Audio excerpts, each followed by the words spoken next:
আপনারা দেখছেন SR24x7 news. Birla academy of art and কালচারের চতুর্থ তলে শুরু হয়েছে রংমানসী গ্রুপের ফটো এক্সিবিশন।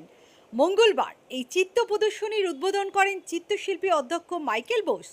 একদল তরুণ নবীন চিত্রশিল্পীদের অসাধারণ হাতের কাজ এবং চিত্রাঙ্কন ফটোগ্রাফি এখানে দেখতে পাবেন দর্শকরা।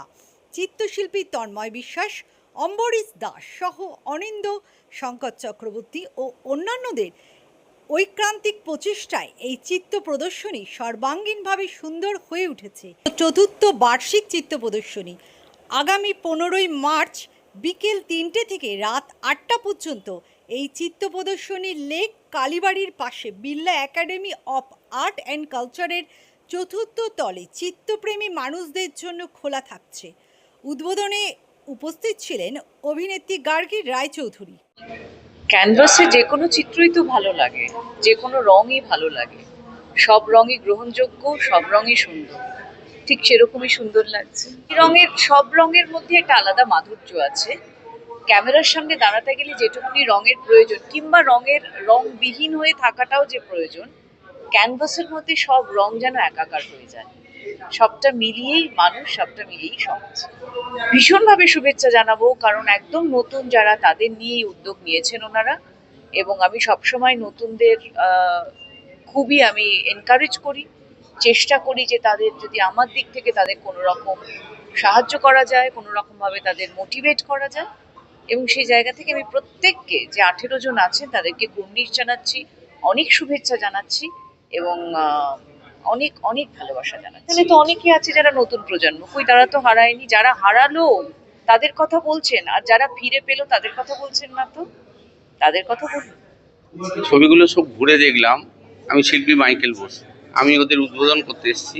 আমি ছবিগুলো ঘুরে দেখলাম, এত সুন্দর এঁকেছে প্রতিটা ছেলে মেয়ে, প্রত্যেকে ভীষণ সুন্দর এঁকেছে, এবং শুধু এঁকেছে না, সঙ্গে ফটোগ্রাফি দেখছি, ভীষণ সুন্দর ফটোগ্রাফি।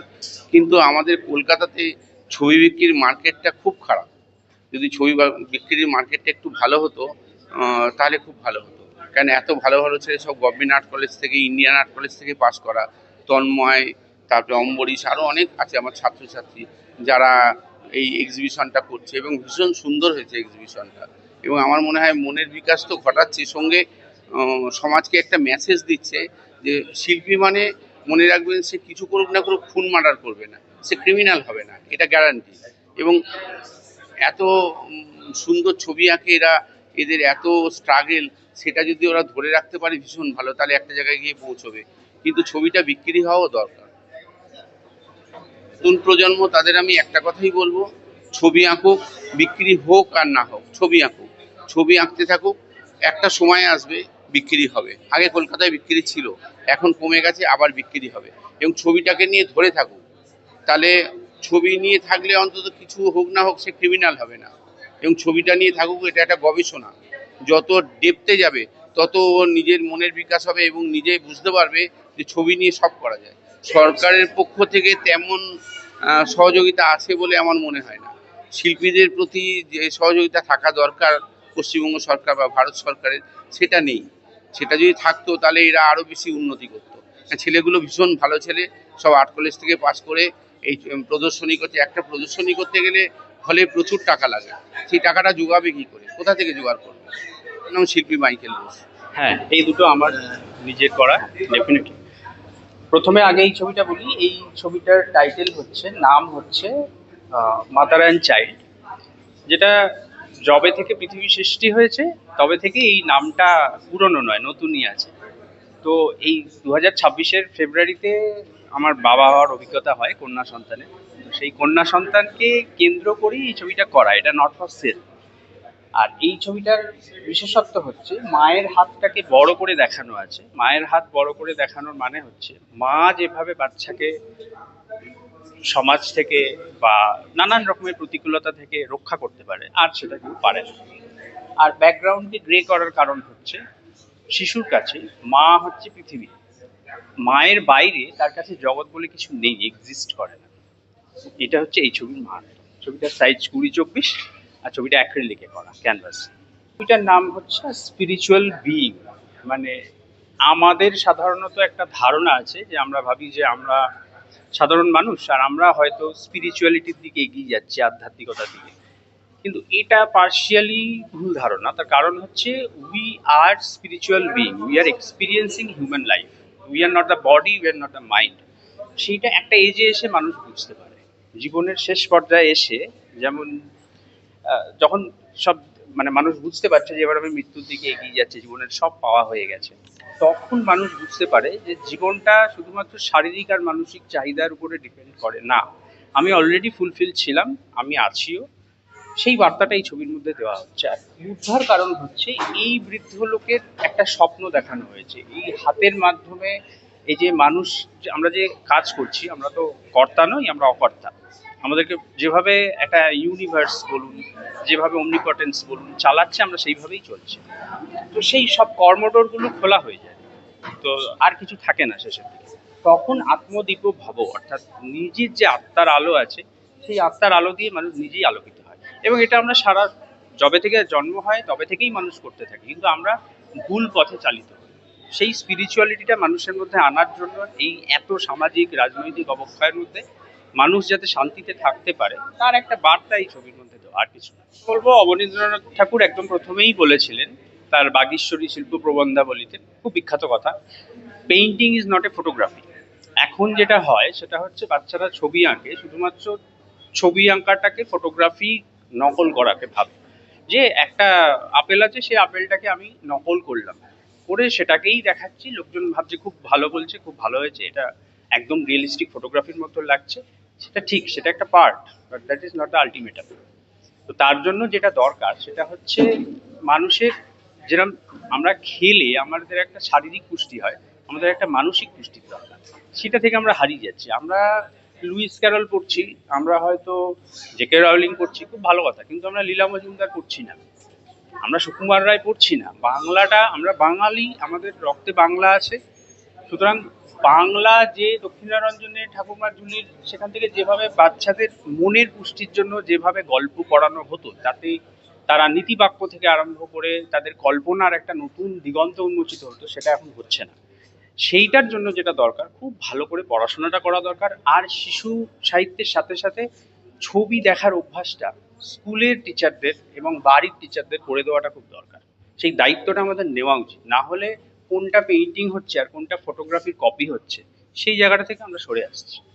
আমার নাম তন্ময় বিশ্বাস, আমি রং পানসির একজন মুখ্য সদস্যের মধ্যে পড়ি। আর এইটা আমাদের পঞ্চম প্রদর্শনী চলছে। 2019 থেকে আমাদের এই গ্রুপটা ফর্ম করেছে। নিশ্চয়ই। তা আমার এই তিনটে ছবি একটু আলাদা ক্যাটাগরির। এটা হচ্ছে এভারেস্ট বেস ক্যাম্প যাওয়ার সময় আমাজবলাম বলে একটা পাহাড় পড়ে, খুব পপুলার আইকনিক একটা পিক। তো এই ছবিটার মধ্যে দিয়ে আমি বোঝাতে চেয়েছি যে এরকম একটা ন্যাচারাল সারাউন্ডিং আমরা যখন থাকি, তখন আমাদের ইমোশনসগুলো কন্টেন করে রাখা যায় না। তো এই ছবিটার এক্সপ্রেশনটা সেটাই, যে যখন একটা প্রচণ্ড নেচারের সাথে আমাদের কোনো কন্ট্রোল নেই, আর সেই ব্যাপারটাই এখানে ফুটিয়ে তোলার একটা চেষ্টা করেছি। এখানেও খানিকটা সিমিলার, বাট এটা ডেজার্ট সিন। আর যদি দেখেন যে এখানে একটা ছোট ফিগার আছে যে খুব চেষ্টা করছে, কিন্তু সে চেষ্টা করছে বালিঝড়ের দিকে এগিয়ে যাওয়ার। তো সেটাই আমার এখানে পয়েন্ট, যে পিছিয়ে আমরা আসতে চাই না, আমরা সবসময় এগিয়ে যেতে চাই। অবস্টাকলস থাকলেও আমরা সেটার মধ্যে দিয়ে যেতে চাই। তো এখানে সেটাই এক্সপ্রেস করতে চাই। আমার ছবিগুলো তিনটেই খুব পজিটিভ, আর আমার মেসেজ থাকবে ইয়াঙ্গার জেনারেশনে, যে আঁকার মধ্যে দিয়ে পজিটিভিটিটাকে বাঁচিয়ে রাখা যায়। আমরা যখনই মোবাইল দেখতে দেখতে খুব ফ্রাস্ট্রেটেড হয়ে যাই অনেক সময়, তখন জাস্ট একটা সিম্পল স্কেচও মুড আপলিফট করতে পারে। তো ট্রাই করুক সবাই, ভালো লাগবে আমি শিওর। সৃজিতা পাল। ওইটা হচ্ছে একটা ঘিচা সিল্ক বলে একটা শাড়ি আছে, ঠিক আছে। ওই শাড়িটার মধ্যে আমি রামায়ণের যে যুদ্ধ আছে পুরো, প্রথম তো রামায়ণের যে কাহিনী আমাদের, সেটাকে সীতাকে হরণ করেছিল একটা হরিণের জন্য। হরিণ, রাবণ তো হরিণ সেজে গিয়েছিল সীতার কাছে, তো ওই হরিণ দিয়ে ওপরটাতে হচ্ছে হরিণের ওই জন্য দেওয়া আছে। তারপর হচ্ছে যে লক্ষণের যখন আঘাত পেয়েছিল, তখন হচ্ছে হনুমান হচ্ছে পাহাড়ে নিয়ে তার থেকে ওষুধ তৈরি করেছিল, দিয়ে ওটাকে দিয়ে লক্ষণকে বানিয়েছিল। তারপর লাস্টে হচ্ছে মেন যুদ্ধটা রামায়ণের, ওটা পুরোটা হচ্ছে যামিনী স্টাইলে করা। দেখ, পাটনাম মধ্যিখান থেকে, যেখান থেকে সীতাহরণ হয়েছিল ওইখানে। এটা হচ্ছে মুম্বাইয়ের একটা আর্ট, ট্রাইবাল, ঠিক আছে।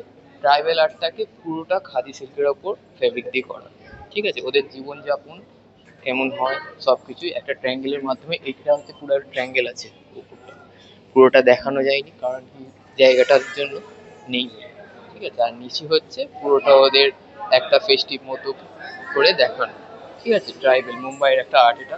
এটা হচ্ছে পুরীর জগন্নাথ টেম্পল, ঠিক আছে। পুরো পুরীর জগন্নাথ টেম্পলটাকে পুরো করা।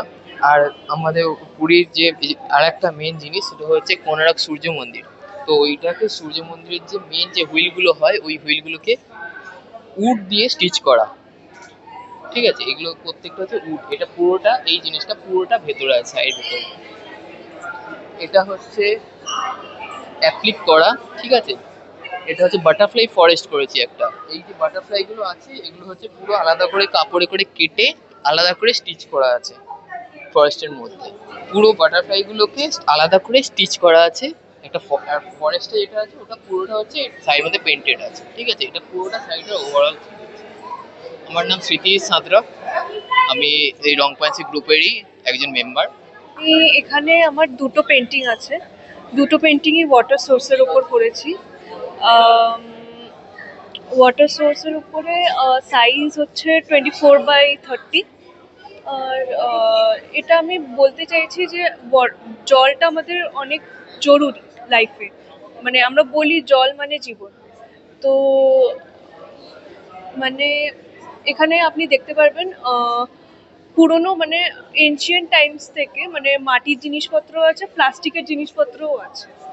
তো মানে এনশিয়েন্ট টু মডার্নের যত আমাদের জলের দরকার হয়েছে লাইফে, যেমন যেমনভাবে জলের দরকার হয়েছে আমরা তেমন তেমনভাবে জিনিসপত্র বানিয়েছি, প্লাস তার ইউজও করেছি আর এখনও করে যাচ্ছি। মাটির পট আমরা এখনও মডার্নাইজড করছি আরও ইউজ করছি অনেকভাবে ঠান্ডা জল করার জন্য। দেন প্লাস্টিক তো পাওয়াই যাচ্ছে কমনলি, যেগুলো পাওয়া যায়। হ্যান্ড পাম্প এখনও কিছু কিছু জায়গায় পাওয়া যায়। তো ওই হিসাবে আমি যত টাইপের জলের সোর্সটা আছে সেগুলো সব এখানে তুলে ধরেছি। আমার নাম শ্রীতমা নাথ, আমি সোনারপুরে থাকি। এটা হচ্ছে একটা হচ্ছে মুক্তিনাথ। আপনারা যে এই যেটা দেখছেন এটা হচ্ছে মুক্তিনাথের ছবি, আর এটা হচ্ছে মুক্তিনাথ যাবার রাস্তা, কালীগণ্ডকী নদী। এই কালীগণ্ডকী নদী ওপরে ছবিটা করা, ঠিক সত্যি সত্যি এরকম নদী পার হয়ে, মানে মুক্তিনাথ হচ্ছে নেপাল হিমালয়ের অনেক গভীরে, অনেক ভেতর দিকে একটা শৈবতীর্থ, তার উপরে ছবিটা করা। একটা সামাজিক বার্তা হচ্ছে মনের প্রশান্তি। আমি খুঁজছি আসলে মনের প্রশান্তির জন্য, মানে নামটাও তাই দেওয়া আছে, কোয়েস্ট ফর ট্র্যাঙ্কুইলিটি, মানে আমি শান্তি খুঁজে বেড়াচ্ছি। শান্তির জন্য কিছুটা স্পিরিচুয়াল, এক অর্থে সোজা কথায় কিছুটা স্পিরিচুয়াল ছবি। দুটো ছবি তাই মেসেজ দিচ্ছে, মোবাইল কিন্তু সবটা পূরণ করে না। মোবাইল ছাড়া আমি যদি নেচারকে ধরতে না পারি তাহলে শিল্পী না হয়ে লাভ নেই। শিল্পী হয় তখন থেকেই যখন তার ইনার আইটা খোলে। আমি নেচার থেকে কি দেখি, মোবাইলে যে যন্ত্রটা থাকে তার মধ্যে আমি ছবি তুলি অনেক কাট করে, তোলার সময় অনেক এডিটিং হয়ে যায়, সেখান থেকে কিন্তু পুরো প্রকৃতি পাওয়া যায় না। কিন্তু আমি যদি আগে তো এই যন্ত্রটা আবিষ্কার যখন হয়নি তখন কি মানুষ শিল্পীরা ছবি আঁকতেন না? তখন কার ওপর বেস করে ছবি তৈরি হতো? আমাদের চোখ দিয়ে ছবিটা তৈরি হতো। তো চোখটাই যদি না খোলে, শুধু মোবাইল ঘেঁটে আর মোবাইল কপি করে ছবি হয় না। আমার নাম অনিন্দ্য শঙ্কর চক্রবর্তী।